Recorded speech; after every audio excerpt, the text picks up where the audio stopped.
नमस्कार। सध्या एक महत्त्वाचा मुद्दा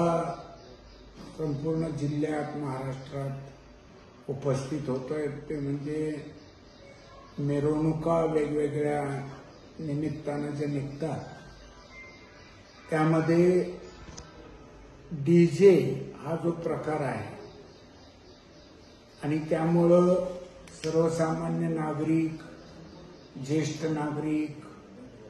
लहान मुलं, रुग्ण, हॉस्पिटलमध्ये असलेले, घरी ट्रीटमेंट घेणारे यांना भरपूर मोठ्या प्रमाणात त्रास होतो। त्याचबरोबर मिरवणुकीत चांगल्या भावनेनं सहभागी होणाऱ्यांच्या आरोग्यावर सुद्धा विपरीत परिणाम होऊ लागलेला आहे आणि या सगळ्या गोष्टीचा विचार करून सोलापुरातील ज्येष्ठ नागरिकांनी जी भूमिका घेतली, सोलापूर शहरातील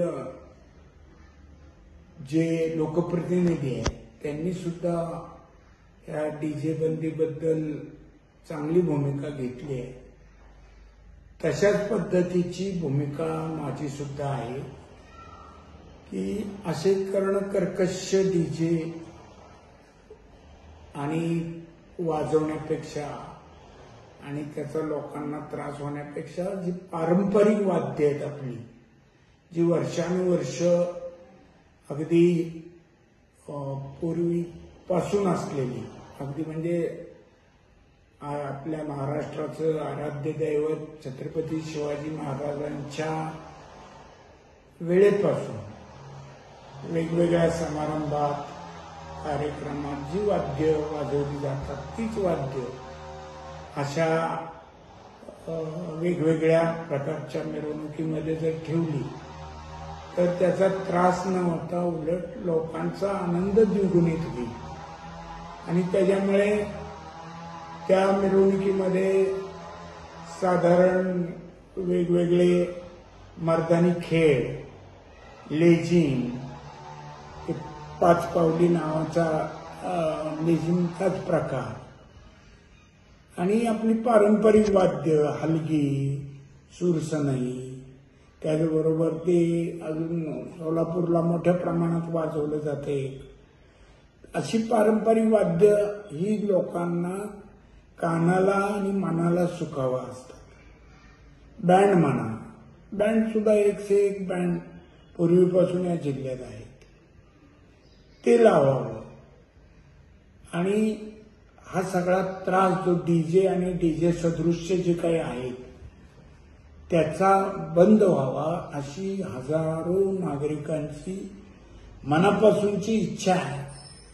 आणि त्यांच्या त्या भावनेशी मी सहमत आहे। आणि मिरवणुका सुद्धा एखादा दुसरा दिवस मिरवणुकांना परवानगी देणं हे खरं म्हणजे पोलीस स्टेशनचं आणि प्रशासनाचं काम आणि या बाबतीत प्रशासन जर ठाम राहिलं तर लोकांना सुद्धा चांगल्या प्रकारची शिस्त लागू शकते आणि ही शिस्त लावताना लोकप्रतिनिधी म्हणून मी किंवा माझ्या सहकाऱ्यांची कुठल्याही प्रकारचा हस्तक्षेप आम्ही करणार नाही आणि शिस्त लावताना सुद्धा तोंड बघून शिस्त लावू नका, सरसगट सर्वांना शिस्त प्रशासनाने, पोलीस प्रशासनाने लावली पाहिजे असं माझं ठाम मत आहे आणि तशी माझी त्यांना विनंती पण आहे। नमस्कार।